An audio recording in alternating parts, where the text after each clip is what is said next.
তাহলে মিম পেশ কি হয়?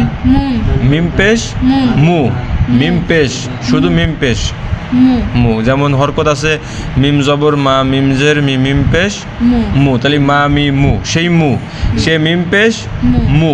কিন্তু মু যা নুনের ধরবে, কার ধরবে? এদিকে তাকাও, নুনের নুনের ধরবে। মু যায় নুনের ধরবে, তাহলে মিম পেশ কি হয়? মু। সেই মু থেকে মিমের নুনের ধরলে মুন, মুন মু থেকে নুনের ধরবে মু, মিম পেশ মু, সে মু যায় নুনের ধরলে তাহলে মুন। মুন ঠিক আছে, আঙ্গুল দাও। মিম নুন পেশ মুন মিম নুন পেশ মুন মুন। তাহলে তিনটা একসাথে কি হয়? প্রথম থেকে কি হয়? মান মিন মুন মান মিন মুন, মান মিন মুন মান মিন মুন।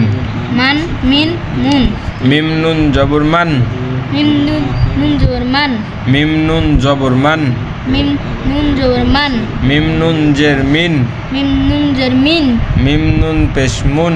মিম বলো, মিম নুন পেশ মুন মুন। মান মিন মুন সুন্দর, মান মান মিন মুন আবার মান মিন